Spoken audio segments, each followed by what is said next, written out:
Today we're really delighted to have a very accomplished panel to help us kind of distill the lessons learned and think about next steps and moving forward and activating markets for social change, really specifically thinking about how do we leverage capital sufficient in scale to have a population level impact on reducing urban poverty.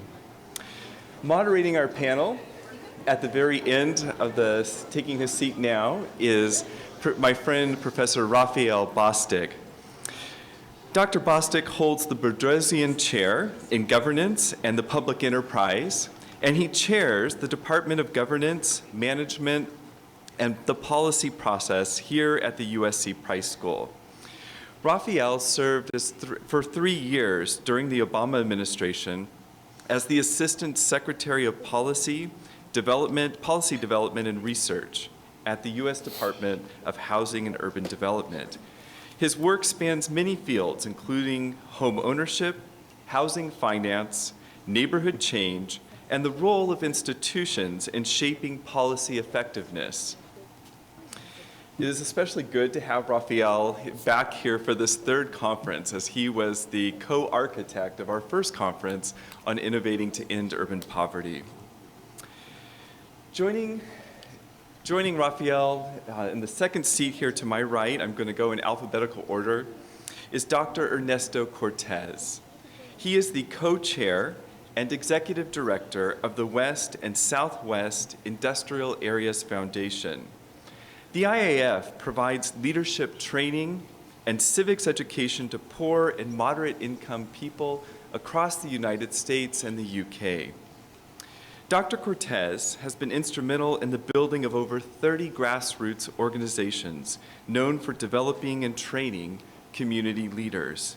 He is a recipient of the prestigious MacArthur Award, the MacArthur Genius Award, also known as, I should say, and holds numerous honorary doctorates from Princeton, SMU, Rutgers, and many others. And I just have to note, I was just reminded of this as I was helping to carry Ernie's bags. I went to his office many years ago, and I thought I had touched a port key to the Doheny Library stacks. I mean, literally, his office was just rose, and it looked like a library. But then I was just helping him move his bags, and I think there are probably 75 to 100 pounds of books in his bag. He is a voracious reader. Well, next, we have the pleasure of being joined by Terry Ludwig. She is here from New York. She is the president and CEO of Enterprise Community Partners, a national nonprofit that creates affordable homes and strengthens communities across the United States. To date, Enterprise has invested $18.6 billion in affordable housing, helping to create nearly 340,000 homes and touching millions of lives in the process. Terry has over 3 decades of experience in investment banking and nonprofit leadership. Also joining the panel is my friend and colleague, Professor Gary Painter. Gary is an economist who's trained at UC Berkeley. He is among the world's foremost experts on how changing demographics impact U.S. housing markets. His recent work has focused on how immigrants are integrating into housing markets, the role of the economic cycle on household formation, and how older households make housing tenure decisions as they age. Finally, we are pleased to be joined by Ms. Esther Wee, the Senior Vice President and Director of Marketing and the CRA Officer at Cathay Bank.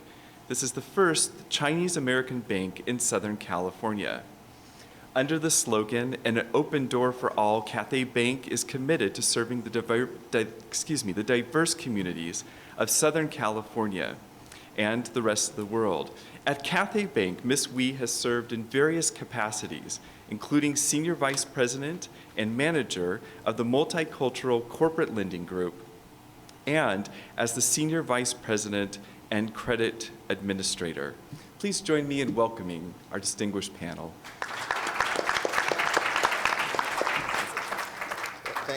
Thank you, Richard. It's very nice to be here. It's actually a pleasure and an honor to be able to share the stage with such an illustrious group. This is a great set of introductions. Richard, next time you do this, I'm going to cut mine in half, right? So we have to make sure we don't spend as much time on introductions. But seriously, the program has really been impressive. Richard and Gary, you both should be very proud of what's happened in the last 2 days. And it's definitely been food for thought. And that's really what we're here to talk about. Now, we have on the stage a funder, 2 practitioners, and an academic. And so we've had a lot of discussion.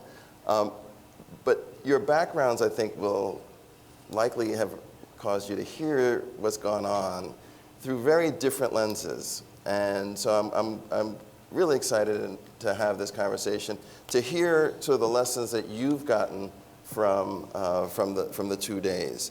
Now, what I thought I'd do is try to moderate this and sort of try to elicit some things. And I really want to touch on 3 topics. The first is sort of what are some of the key themes that have emerged for you coming out of the conference, and thinking more broadly about social innovation and the vehicles for social innovation. The second is really to get your thoughts on what are the challenges in doing this type of work. So we've heard a lot about different vehicles for creating that change. What are the challenges of getting it to scale, and how should we think about what the barriers to getting to scale are? And then the third thing is, I'm curious as to whether you've heard of some big idea, whether there's a big idea that's emerged out of your being here and thinking about this. One of the things I really enjoy for conferences is making sure we send everyone home with something memorable that they talk about at dinner and then at lunch on Monday. Right, so the goal is to try to get you to put that in their heads so that it's how they will move forward. So why don't we start with the first topic, which are themes. And why don't we just start as close to me, and we'll go down. Now, there's a lot of stuff that's happened, so maybe pick your top 3 themes, 2 or 3 themes, and then we'll see where we are. Terry? Sure. It's interesting because, we all bring such different lenses to the conversations. And so maybe what I hear is what I want to hear, which is that there is a real need for cross-sector collaboration. And I guess within that, I think I heard that there's real progress being made. And there's also, when we get to the challenges part, I think we'll have a lot to discuss on what are some of the challenges on cross-sector collaboration. I thought it was really fascinating to even see, obviously healthcare sector folks here, private sector folks here, just a real cross-section of people, but all talking about something, for example, social determinants of health. If we're really going to take that on, it's interesting to see, you have someone like a healthcare funder here yesterday that didn't talk at all about healthcare, talked all about community, how you change the social determinants of health, and their $1 billion will be dedicated to that. I think that's really exciting. So I would say just cross-sector collaboration was certainly a big thought. Probably the second thing that perks up my ears often is just the need for systems change. And at Enterprise, I'll share more about what Enterprise does for those of you who don't know. But we're a national organization, but we work on kind of 3 main areas. One is we aggregate and leverage capital and bring that in to communities. That's about $5 billion a year. We're also in local communities, and you have to be learning in local communities about what works and how you build capacity. And then we build that into policy for broader systemic change. So that is very much the cycle we work in. And it is really challenging to think about systems change. What systems are you trying to change? How can we do that better? How do we get to population outcomes? So for me, it was reinforcing that maybe I'm on the right trajectory, but how you translate sort of the pilots and really scale those and bake those into systems change for population outcomes, I think is something that is both a theme and an aspiration. Thanks, Terry. Definitely much more I want to follow up on that. We'll get to that in a little bit. Esther, your thoughts? Okay. Well, I think this has been a great conference. Just to share a little, Cathay Bank is the longest operating U.S. bank founded by Chinese Americans. We were founded in 1962. And we feel very strongly that where we are today is because of the community. So to us, giving back is a natural course, of action. And just thinking of what transpired this sessions, I said, it's very cerebral. I'm thinking, this is great. I'm learning a lot, And what I want to do is maybe bring it down to earth a little bit, saying, this is what we're looking for. With the investor, with the funder, this is what we're looking for. Bank is not a four-letter word. We're here to do something really meaningful. And maybe if I can just share something very quickly on what Michael Bender said earlier, is about the ROI of social enterprises maybe. To us, we do look at the viability of the organization. We actually work with community-based organizations. We want to know what the needs of the community are and how we can help the community. But we want to be sure that whoever we're helping is going to be there for the long haul. It has to be an organization that will really help the community and make an impact. So in that sense, as I said, you may not have to make the top dollars, but you should still ensure that you're a viable concern and that you continue operating in a sound manner so that you can actually benefit and help the community. If I can maybe share that for the time being. So thinking about how we get and maintain enduring Yes. impacts that not just flash in the pan, I think is an important element. Thank you. Ernesto, your thoughts? Well, unfortunately, I missed yesterday, and I got a bit of today, but I was impressed by the speakers and the papers that were written prior to the conference. But I must say I come at it a little bit differently. I've been with the Industrial Areas Foundation, which is the Saul David Linsky Institute, out of Chicago for about 45 years. And before I started work as an organizer, I was running a community development program in economic development in San Antonio, where I grew up many thousand years ago. And I liked doing that, starting business, because I thought they were important. But I thought that the work I was doing was misnomered, because I later learned from a very famous Austrian economist, I think it was Joseph Schumpeter, that the most important determinants of economic development come from non-economic factors. So that in order for development to take place, you have to have other kinds of capital. Or economists used to use this term, I think they did anyway, social overhead capital, okay, which really means infrastructure. And then they also talk about human capital, which is really investment in the technical development of people. But then they got connected with sociologists, which is probably a marriage made in hell, but came up with the concept of social capital, okay? My good friend, such a good friend, I'm forgetting his name. Glenn Lowry came up with that concept as a young graduate student, and then it was appropriated by people like Robert Putnam and others. And then James Q. Wilson came up with this idea of moral capital, okay? So basically, the formula was that in order for financial capital and entrepreneurship to work, you had to have all these other kinds of capital, okay? And you had to have this kind of overall or overarching plan. But then there was a crazy young economist, he was young in the 50s, Albert Hirschman, who began to say that no, that you don't have to have all these over-encompassing projects, and sometimes even a particular project will produce unintended consequences, which then become the basis for success, okay? And so that after a while, you kind of develop, there has to be this kind of culture of willingness to make mistakes, take risks, okay? Or as I think Bertolt Brecht said in his play, Westward Ho, fail again, try again, fail again, no matter, fail better, okay? And so the motto becomes, how do we learn how to fail better, and how do we learn how to understand that success comes out of failure? Because the concept of entrepreneurship, as I understand it, always involves an element of creative destruction. And so there has to be some disruptive dimensions to it.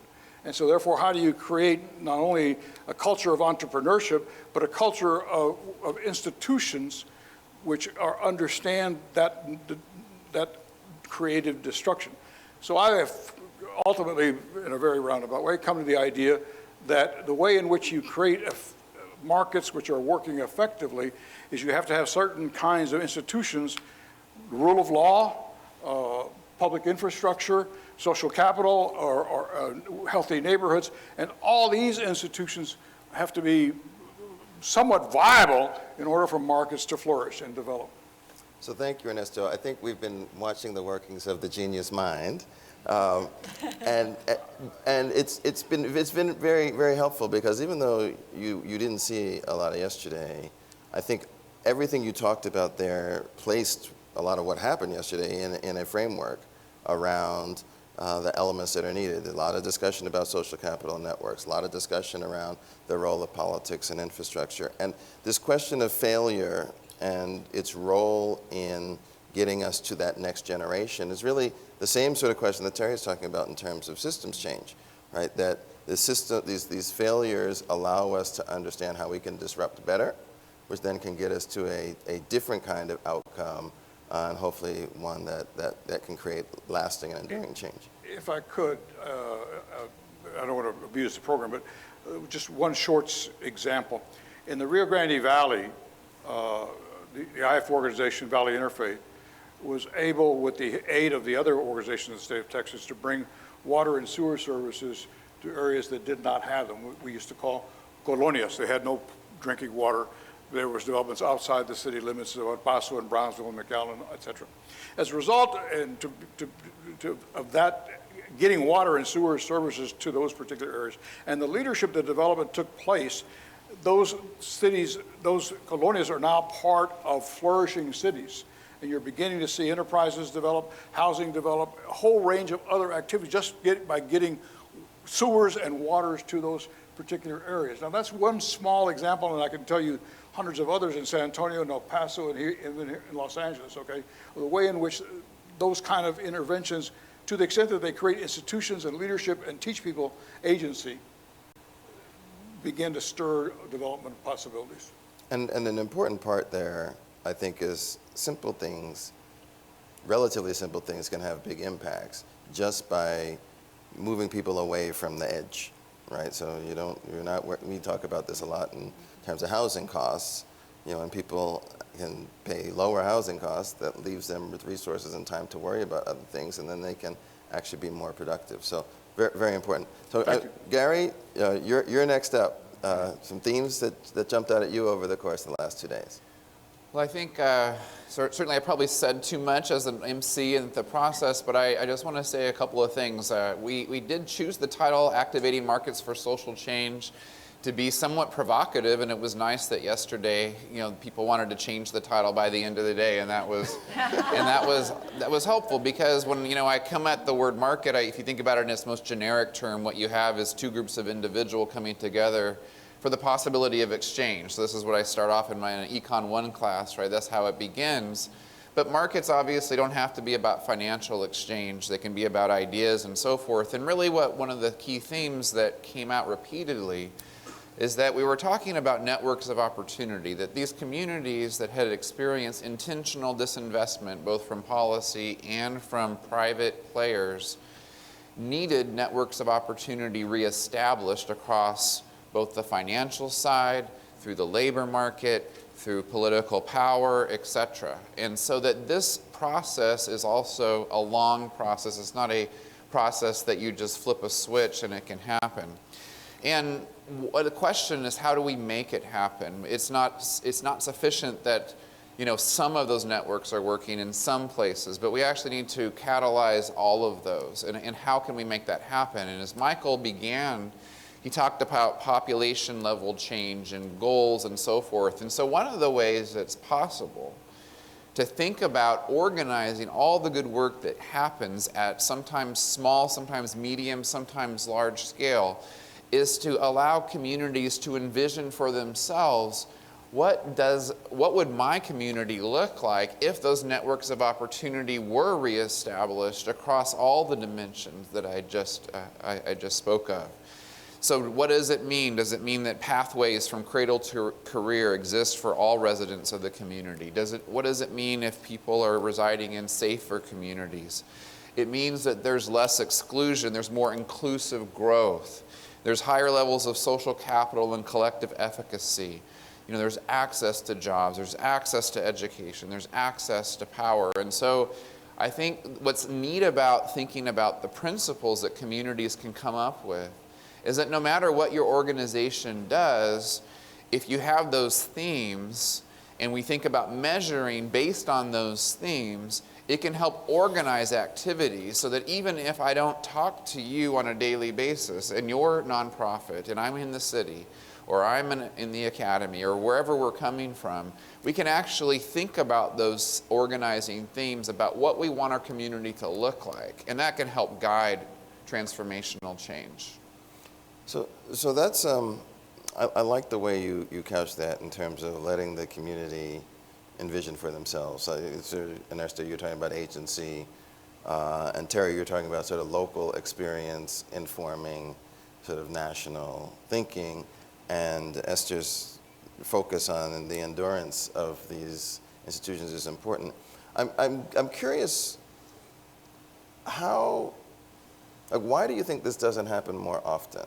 Like what are the things that aren't happening, or what are the special or particular challenges that seem to be the biggest barriers to achieving this at a larger scale?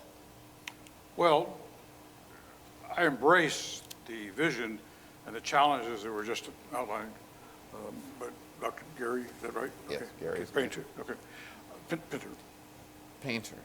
Okay, okay, I'm sorry. I was confusing you with Harold Pinter, but anyway. I apologize. I embrace all of those challenges that he laid out in a very clear way. But I would argue that in order for that to occur, there has to be some learning power institution which enables people to do that. And I say learning because one of the problems I have with a lot of the choice theory, it preempts learning, because I don't know what I want right now. I don't know what's in my interest. I find out what's in my interest by trying to achieve it, by taking the steps, by probing.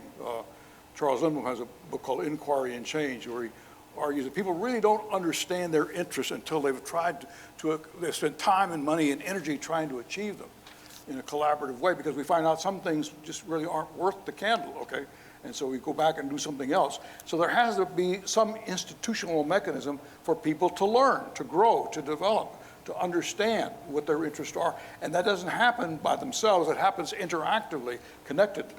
So there has to be an institution which from time to time connects people and then enable them to exercise agency. So for example, we're working hard in Los Angeles on the transportation bond election. And it came out of an interest on people on the west side at Leo Beck Synagogue who were concerned about the 405 and et cetera. Well, I'm concerned about the 405 too, but anyway. But the problem with transportation issues, it also impacts inner city communities like St. Agnes near USC in terms of dislocation. And so how do we create the space for people to argue and to deliberate and say, well, wait a minute now, what you're doing is going to affect me. There's going to be some spillover effects, what economists, I think, called Externalities. Externalities, positive, negative externalities, okay? Impacts on third parties, okay? So there has to be that recognition of that, and there's got to be some mechanism, social and political mechanism, for negotiating those. Nobody's going to get everything they want. There's going to be some dislocation, but we don't have to have the kind of massive dislocation that we've had. And then question is, do these then create opportunities for people to learn new skills in the world of work, okay, becoming welders and pipe fitters and other kinds of skills like that? And do we have the mechanisms, the institutional mechanisms, to then include and change the nature of community colleges so they understand that their role has got to be changed from students who work to workers who go to school, so because people are looking for second careers. Anyway, so there has to have some kind of political power institution which enables that to happen, I think. So Terry, what do you think about that, this idea that we have to create venues for people to learn, and then we need to make sure that institutions are in place? I mean, has that been the enterprise experience? Oh, absolutely. It's interesting because I think we're all talking about sort of different scales of engagement, right? So once you've done the engagement by absolutely at the population level, then I think it's then how do you bring the institutions together to also learn? So I would say one of the things, let me just give, since I'm the practitioner on the panel, let me give an example. Think about cap and trade passed here in California. Many of you are familiar with cap and trade. As part of that, there are funds that are going to be created. And there's been a healthy debate about how those funds should be used. The affordable housing community came together and said, wow, we should use some of those proceeds to invest in affordable housing, because we know low-income families, when we start to think about what's that? If you want, the goal of cap and trade was to reduce greenhouse gases. So we know if affordable housing is linked with transportation, you're going to get, hopefully less displacement. You're going to get, links to transportation. You're going to lower greenhouse gases. So suddenly there's money available. But what that money is doing, it's a great benefit because money is precious. We all have a role to play in, and with the collaboration, we can achieve the reduction of the greenhouse gases and create more affordable housing.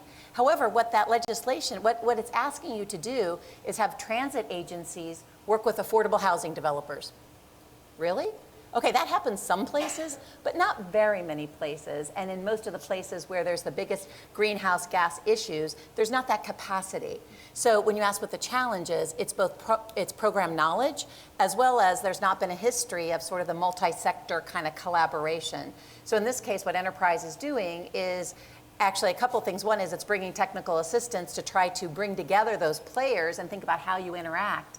And as we did that, we said, wow, we can do that on a once-off basis and help this developer and that transit agency. And then we said, this isn't going to scale at all. Actually, how do we actually make almost our own Match.com system, if you're familiar with Match.com, for the housing transit agencies with the developers, and it's called, I think, Capital Pro or something like that brings together the data, the partnerships, the experiences, the best practice, so that we can more rapidly form these partnerships and get affordable housing built next to transit. So that's an example, I think, Raphael, of how you bring together, just that cross-sector collaboration. You try a few things, then you try to systematize it. But it's interesting to listen to you and Ernesto juxtaposed, because Ernesto was very much talking, I heard, at the citizen level. Right. We need citizen participation and engagement, because if the citizens don't own what the system is trying to do, they're not going to participate and not going to lead to meaningful change. You're actually talking about institutional learning, right? So where the existing institutions have to learn how to work together, understand each other's modes of operation, so that the sizable amount of available resources can actually be leveraged and used appropriately. It's really interesting to hear that at the two different levels. Gary, I'm wondering, if you have thoughts on this notion of learning and how we institutionalize it, or if you want to go in another direction about barriers. I'm giving you the license. He's the director. You have to give him an out. So go, Gary. Well, I think what I'm going to share is linked to the learning process, but it's to build systems that anticipate the need to learn as you progress. So maybe, I spoke of communities in an idealistic way coming up with their vision of what their community might be. And actually that is a win, because this isn't a process that has been happening on a routine basis across the country in communities of need. So that is actually a great step forward. But one of the challenges that I think these collective impact initiatives and other kinds of organizations really need to face head on is that whether there may be an economic shock or something like that, I'm going to set that aside for the moment, but the reality is things, if you're successful, are going to start changing in the community. When the networks of opportunity are starting to be connected, and you've heard some of this today, and a great example, of course, we can point to is in the area of displacement or gentrification or something like that, it becomes a threat to the coalition, to the community, because one way to kind of define the force of gentrification is that prices are actually going up faster in communities than are the benefits accruing to the local residents, because we're in this transition period. And so you actually have to think about the implementation and to think about the systems that you need in place to sometimes mitigate against these opposing forces where sometimes parts of the networks are connected at more rapid speeds than others. And so I think what we need to think about is having an implementation plan in place to understand that if one network is connected, that it has these effects in the short run, but it doesn't mean that we have to kind of fall apart as a community coalition so that all of a sudden the affordable housing developers start yelling louder and saying, us as part of the goals, because look, the prices are going up, and then that dissuades some of the other wonderful initiatives around improving the schools and so forth. So I think what we have to realize, if we're talking about a 10-year plan, if we're talking about going to Pluto, if we're doing those things, we have to understand that along the way, there will be implementation hurdles, and that we have to think about those at the beginning of an initiative and not just kind of, oh my gosh, what's happening here? Well, that kind of planning is difficult, and so that's why you need the systems of learning perhaps in place at the beginning. that's right. But on some level, it is the curse of success, right? That once you're successful, everybody wants to be there, everybody wants to enjoy it, and then sort of the broader market forces become unleashed more in a more raw way in these places, and if you're not prepared for that, and we see that. I was in a panel last week on Inglewood. City of Inglewood, there's a new football stadium that's going there. The city is now getting a lot of attention from developers who want to build very close by, and rents and prices are going up. And there's a concern that the people who have lived there for a long time are not going to be able to enjoy the fruits of the improvement. And that's a real thing. I wanted to talk about failing and failure, and in particular, the reality that when you're in an entrepreneurial context, it's not going to work every time, and that it takes experience to get us to an enduring solution.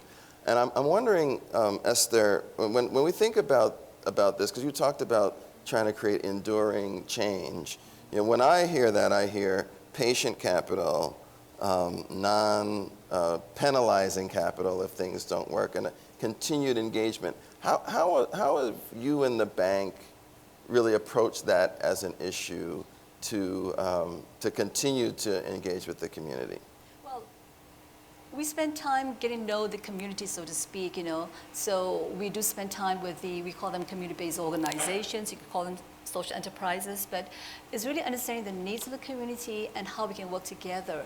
And just hearing what the panel is saying, to a very large extent, banks should be on board with this whole approach, but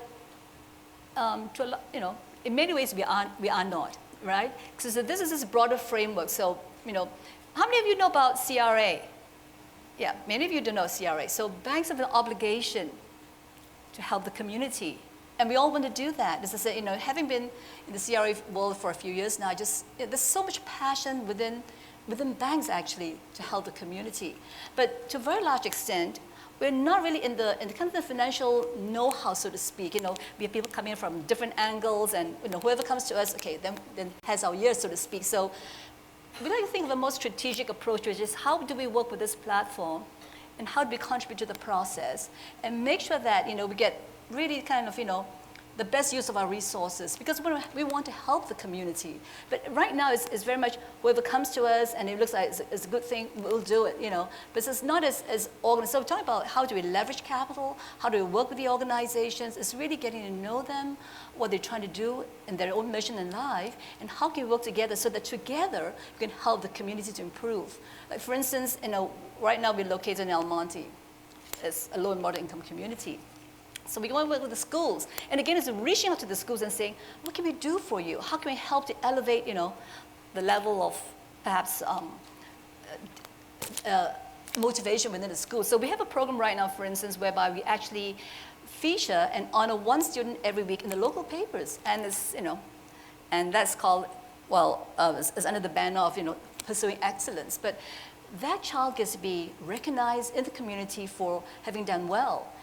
And at the same time, as I said, as a way of kind of motivating the rest of the school. So in our little ways, we're trying to be out there teaching financial literacy and trying to bring this level of, what I'd say, aspirational levels to do even better in life. How do we motivate this generation, the younger generation, to give off their best in life and do good in life? Yeah, so as I said, I think banks, we want to do well, we want to work with the community, and rope us in, get us in, because you're all coming at us from different angles, and sometimes it's, it's whoever screams the loudest gets it, so to speak. Yeah, I think you should be careful with that. A lot of these people just heard you say that. You're going to I've been instructed it's time for questions. This conversation's gone faster than I would have liked. I mean, maybe we could have gone for a bit longer. So I want to open the discussion up for questions if people have them. And please do introduce yourself before, and also please make it a question. So I'm LaVonna Lewis. I'm also at the Price School. And there's been a lot of conversation around community and learning and individual and organizational learning. And I would just like to hear more about, how do you handle the imbalance, right? The imbalance between those communities that are already recognized for their expertise and the things that they've been doing, and so they get rewarded for their expertise through additional opportunities. And then those communities where they're still building capacity, how do we kind of step up the game, so to speak, to make sure that if you're going to develop these learning communities, either for individuals and organizations, that you're putting them in the places of greatest need? Well, that's why you organize people, okay, is to teach them how to be effective, how to exercise power, how to get recognition, how to be able to engage people who have different levels of expertise. The challenge is, from my point of view, and I'm very partisan about this, and so you have to forgive me, that the way I look at it is that power precedes program. That you have to first build the power, the capacity to act, then you initiate a program, because otherwise you get lost in a program which can then engulf you, and you end up being serviced by somebody else, and there's no residue of power or infrastructure. So the question for us is always, how do you build enough infrastructure, enough institutional base, so that a particular organization can exercise power in representing the interests of whatever particular institution, be it South LA or Boyle Heights or wherever you're talking about. Then you can, out of that process of engagement, you then get the kind of recognition where people want to deal with you, okay? And we've seen that occur, okay? We just, this past Sunday, the One LA organization met with the new director of the Metropolitan Transit Authority. And he is making himself and his key people available, because they've been working very, very hard to try to do civic academies, research academies, where they prepare their people so that they can be able to ask the kind of questions, do the kind of engagement. So my suggestion would be that communities which feel like that they're not getting what they ought to be getting, begin to do some serious thinking about how do you build an organization which has got some power, which has got some leadership, and which can then get the kind of recognition which then can be at the table, so to speak. So Ernesto, I just have to say I'm really grateful that you said that, because in too many conversations I feel like the issue of power is not something that people face. And there are power dynamics that occur in all of these environments that sometimes inhibit people from being as engaged as they might be otherwise, and can actually put constraints on what small-scale programs can do. And on college campuses, we don't talk about power very much. And economists don't act as if it doesn't really exist at all. We all have equal access and all that stuff. But it is really important to be mindful of those power dynamics. I really appreciate that. Did anyone else want to speak to that? I would maybe, again, build off of it sounds like we should be very strong partners, because I think where we step in would be after that hard work is done and people are at the table, what we're trying to do is to say, in a meaningful way, how do we bring together folks that are working on the built environment, so the environmentalists, affordable housing, the infrastructure, And actually, we're starting a new initiative its acronym is SPARK. It stands for Strong, Prosperous, and Resilient Communities. But where it starts is from a place of what are the collaborative tables that already exist that are inclusive, meaning there are folks that have their voices heard. It's racially inclusive. And you're looking at those tables that have already been built and say, how do we help them to leverage their skills and their knowledges? And to the question that was posed, we're going to look at those collaborative tables in places that have relatively weak capacity and need to do a lot more, and relatively strong capacity, and try to do that. We're doing that in 10 places across the country. And then we're establishing a very purposeful and intentional learning network so that we can say, what have we learned from that? If our goal ultimately is to build healthy, climate smart, opportunity rich communities, what have we learned? But our starting point is to make sure that you're using these tables that are representative of the community. Can I be so bold as to just make one caveat? I don't want to sound arrogant here. So one of the presumptions of any serious organizing effort is to recognize two things. No community is disorganized. Every community is organized. Sometimes they're not organized in ways which are in their interest or effective. Number two is that in every community, in every institution, in every network, there exists what some people are now talking tacit knowledge. Knowledge that people have that they don't know they have. And part of the learning process is how do you mine that tacit knowledge? Unfortunately, people are not willing to be the calculated vulnerable enough to reveal that kind of knowledge unless they trust. There's some trust built into the relationships and into the network. So part of the challenge is taking the time, if you will, having the patience to be able to mine that tacit, build a trust, which will enable you then to mine that kind of tacit knowledge. And then one other thing, just to jump on that, a lot of tacit knowledge happens to be wrong, right? So No question. There are I times when had a professor used to say, most common sense is horse sense. But anyway, and we'll leave That's it. another We're not going any further than that, right? But that definitely. So next question. Michael Banner, Los Angeles Local Development Corporation. You know, this has actually been a very good day and a half for me. I've learned a lot of things that I had taken for granted and re-examined them. But activating markets, which is one of the things I try to do with the small amount of capital that I put in play. I'm wondering from the panelists, if you were thinking about that, what are the evaluation, performance metrics, or tools that you use to try to make a determination, if you're successful in activating the market, the changes that have occurred, are they good, bad, or wow, we never expected that to occur? And the reason why I bring this question up, because I asked this question, similar kind of question of Magic Johnson about, I don't know, 6 years ago, right before WAMO went down and JP Morgan Chase took him over. But I asked him, I says, you know, when you go into a community, because there was some concern that the work he was doing could be stimulating gentrification. And he kind of said, well, you know what, when I think about this stuff, I always err if jobs are being created. That was his kind of ultimate marker about whether or not he was doing something good or bad. So I'm wondering what you think about that. If you activate a market and you get change, time frame in which you would try to evaluate change and metrics that you would use to hold the evaluation against. Panelists? Terry, you want to go? Yeah, that's a fantastic question, and I think I could answer it in many different ways because we do a lot of different things. I think that the thing that came to mind most quickly for me is, I mean, first of all, most of what we do is very long term, and so we're always trying to, I mean, and some is easier to attach metrics to than others in terms of your success. Social change and innovation is a very long-term process. Our delivery of capital can happen actually relatively quickly, pretty easy to measure. If I think about changing markets, one of the examples I would give would be actually about 10 years ago, we really put our minds to the thought that, wow, we're going to have a change in greening and climate change. How do low-income families benefit from that? And how should the affordable housing sector change in relationship to knowing that the climate change was coming?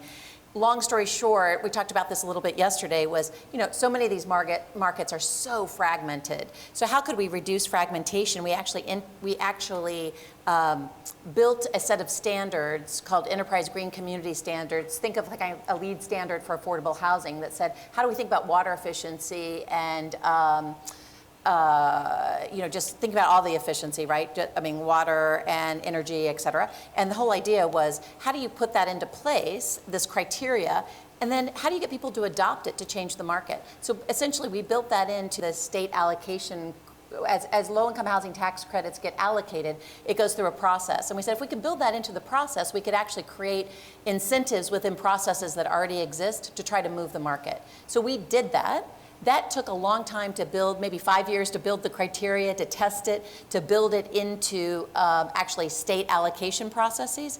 But what we're seeing today, 10 years later, is that we're at a tipping point where now we've incented, along with others, the greening of affordable housing, which has economic, health, and environmental benefits. And so in something like that, the way we're measuring that is to say, how much greening have we done? What does the marketplace look like today? And at the resident level, what are those health, economic, and environmental benefits? So that's the way we would measure it. And it took a very steady approach on that over 10 years. But long-term and very systematic. Yes. Gary? So I think we actually even heard a couple of different ways that some of the experts in the field are measuring this, and sometimes they may not have been as precise as you may have liked. David Edwards gave a really interesting example of here in this community, people just feel good about the community. They feel safe in the community. It was a qualitative sense that the community had been transformed. Now, of course, you can use qualitative methods to assess those things. And again, as I was painting my themes that I had heard about communities figuring out where the opportunities exist and safety and those kinds of things, that is a way of kind of measuring rigorously but qualitatively how the community has changed.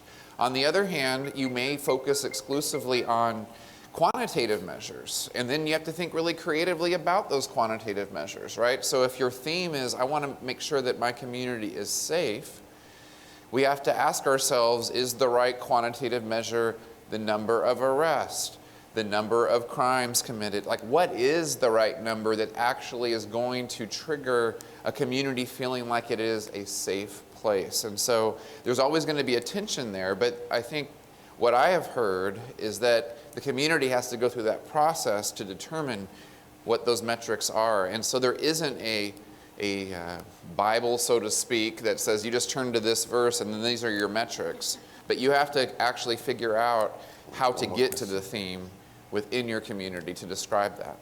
I just want to respond briefly, okay. I think Adam Smith said that we have this natural propensity to truck, barter, and exchange. I never knew what truck meant. I never knew what truck meant, but part of what he was striving for in barter and exchange was exchange, and he also said, I thought, you're right about that, he said a lot of things, that the division of labor is limited by the extent of the market. So one of the measures is, to what extent are you extending markets and creating markets and expanding markets and creating opportunities for people to, and I want to say barter and exchange, because part of the learning process and the civilizing process that he thought commerce would create is through the process of bartering, negotiating, leveraging. So it wasn't just buying and selling things. That was important, to be sure. But more important to Smith and to Hume and to Ferguson and all the other fellows of the Scottish Enlightenment was the civilizing process of commerce and how it got people outside of themselves and into the other. And it created a capacity for people to be other-directed, to think in terms of the interests of the other. So he uses this notion, which comes out of Shakespeare, remove this dirty and bloody and invisible hand, which from Banquo's ghost in Macbeth. But anyway, so he comes up with this idea of the invisible hand, which is really the ability to create what he called this spectator, third-party spectator, so that to take people outside of themselves. So when I do commerce with you, I learn what your interests are, what your concerns are about your family, and that ability to do that kind of thing for Smith was what commerce was. the beneficial nature of commerce. And so to the extent that we do that and create more markets to do that, then I think we can measure success, okay? If we're not doing that, we're just doing internet exchanges, I think it's limited. Can I just say that for us, for instance, our bank, to us, our mission is really to help and benefit low and moderate income families. So affordable housing is important for us, so we invest in that in a big way. But as everything we do is, what impact do we bring to these families? How do we help them improve their lives, create jobs? So we can do a whole myriad of things, but everything's focused on helping the low and moderate income family. And how do we measure it? It's really through, affordable housing, through the jobs that we create. Small businesses, we have a program whereby we actually teach every year. Money Smart for Small Business is a program that's been developed by the FDIC and the SBA.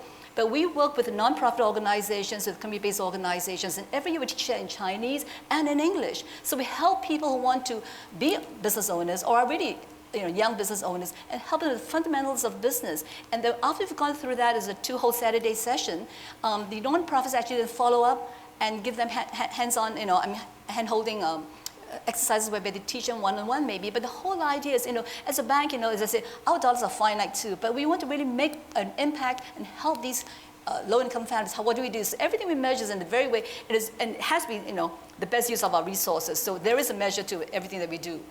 All right, so we have time for one more question, and I'm going to be ruthless on the answers because I want to ask one more thing. So we have 4 minutes, 2 minutes for the answers, and then we're going to do a quick flash question.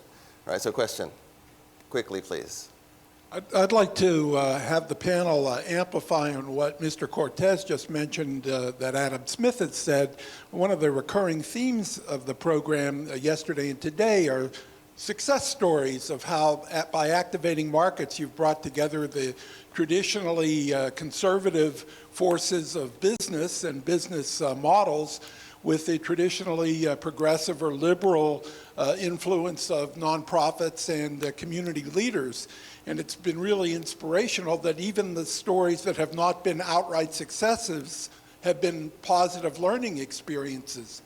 Are there ways in which you can leverage this kind of collaboration and deliberate negotiation to create win-win solutions to push past the ridiculous political obstacles that we face in Washington these days? So one of you want to take that? Perfect Good. one for you. If you're ruthless with me, I'll try it, okay? In El Paso, there's a guy named Woody Hunt who's a big construction contractor, big contributor to the Republican Party, and was part of the opposition to the IF Organization de Peace, which went into El Paso. But he's become a big supporter now of the organization, even though he continues to support people like Rick Perry and the crazy people, okay? So I had a meeting with him, and I asked him, Mr. Hunt, could you name me a grown-up who is either governor, lieutenant governor, or any statewide official who is a grown-up? And he thought. He finally said, well, the Speaker of the House, Joe Strauss, who's not elected statewide, but is elected by the House of Representatives, so Democrats and Republicans vote for him. So we've now adopted a campaign, a nonpartisan campaign, to elect people to the legislature who are grown-ups. They could be conservatives, they could be Republicans, they could be Democrats. The only criteria is that they are grown-up, which means that they have to be accessible, accountable, okay, and transparent, okay, and be willing to, exercise accountability for what they do and what they don't do. Okay, and there's some other criteria, but it all has to do with being responsible and recognizing that we have serious problems, okay? And so we're trying to create a constituency which believes in grown-ups, okay? And Mr. Hunt has been a contributor to that, okay? And he's still a Republican contributor and probably will, unfortunately, vote for Ted Cruz, support Ted Cruz. But, notwithstanding that, we are able to engage him and other people like him in that kind of deliberations because he's seen workforce development, education, and other kind of programs which he thinks are important. But I think it's important to also separate ideology from politics, right? Politics definitionally means a bunch of people getting into a room and trying to come to a collective decision, right? We're going to do that. We are a big society, we have a large collective, and we've got to find ways to do this. Where we fall short, I think, is that people, we have not done a good job as a society of instilling civic values and understanding that participation is part of what we need to do, and that the process can, though it can be ugly, is necessary, and we all should be engaged in it. And this is an important message. You know, at my center, we started a civics initiative to try to get more people aware that we all have an obligation, and that the politics, just because it's politics doesn't mean it's bad. Politics just means that we are together and we need to find a solution, and it can be hard and painful, but we still need to do that. All right, so I got one last question that I want to ask each of you. I'm going to do this in flash mode, so I ask the question, you just say your answer, no explanation, no follow-up. So it's going to be like the one phrase. Okay, and the question is, what's the big idea or new thing that this conference has put in your mind? And let's start with Gary. We need to reboot tax sharing in California. Ernesto. Teach what I call the iron rule. Never do for anyone what he or she can do for themselves, and develop people's capacity to act on their own behalf and with agency. Esther. I think there's a broader framework within which I need to connect. So I'm going to turn to Gary and maybe Ernesto subsequently, but I think there's more that we banks can do because we're here investing, and helping the community, but I think there are important segments out there that we need to be in connection with. Terry. I would say I'm going to think more about what's radically changing markets that we're not talking about, which are things like technology that are going to radically change our place-based work, which I think is a good topic for another conference. So Gary, that's your cue. That's for next time and for today. Please join me in thanking the panel.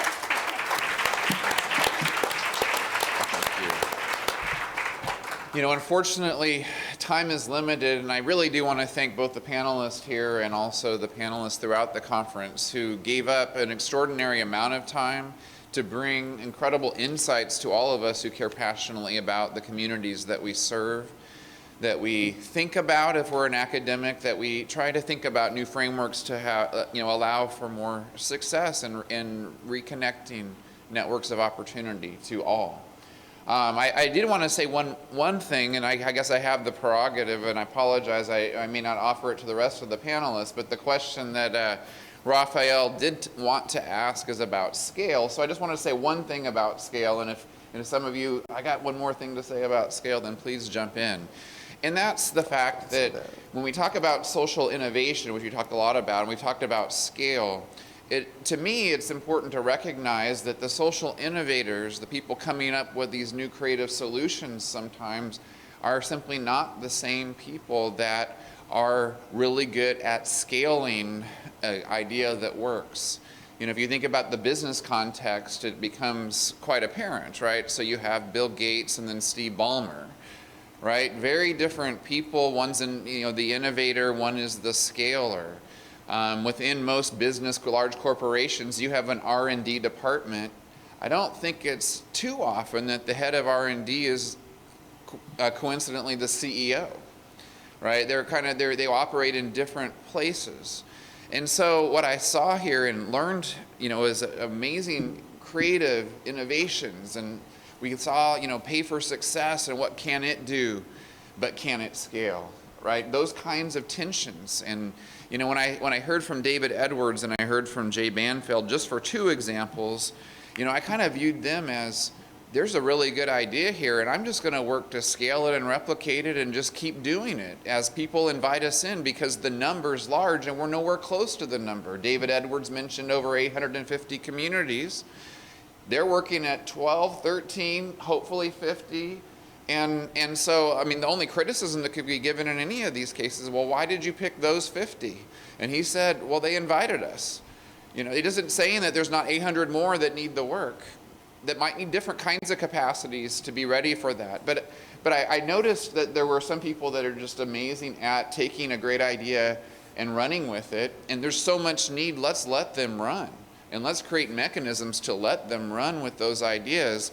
But there's also a space where we need innovation and capacity building and learning and all those kinds of things. And we need frameworks that allow, innovation to happen, which part of the framework is that you're learning from both the successes and mistakes, and that feeds back and so forth. There's a lot more I could say about that, but I guess there is a Center for Social Innovation, so there's time for future conferences on that. I will let my panelists, if there was one more thing you wanted to say about scale, to jump in. All right, well, please continue the conversation in social media. We're going to post all of the presentations that were done in the next week or so that you can interact with it, so you can share it with your constituencies. The high quality of knowledge that were delivered by all our panelists and discussants and moderators was just fantastic, and I want to again thank them all. I can't not thank two especially important players in putting this conference together. And I'm looking for one who, Stacia, where are you? Stacia is in the other room, so I'm going to have to thank her after someone grabs her. But I definitely want to thank Richard Parks, our Executive Director of the Center for Social Innovation. He was instrumental in really incubating the Center for Social Innovation here at the Price School, the Price Center for Social Innovation. He coordinated with Raphael on the first conference. He coordinated with our Center for Philanthropy and Public Policy and its leader, Jim Ferris, on our second conference. I'm new to this. This is my first rodeo, as someone said. This is not my first rodeo. Well, I actually said this is my first rodeo. And because of the groundwork that had been laid, and of course for any conference, for this conference in particular, to be able to get the kind of people that we were able to get took a tremendous amount of work and thinking and creative implementation, all those kinds of things. So Richard, I really want to thank you for that again. And then Stacia, we want to thank you for coordinating everything. And there were so many others, from the research team at Price CSI to the social media team at Price CSI. All of them contributed in really fundamental ways, and I really thank you personally. We will celebrate you next week and just recognition of what was done. But I think the real celebration is into taking these ideas, taking these themes back to our communities. The number of ideas that are actionable that we saw are many. And so let's run with those where your community is resonating and really activate whatever market it is that you're talking about for the kind of social change that we believe in. So let me thank everyone once again for a tremendous day and a half.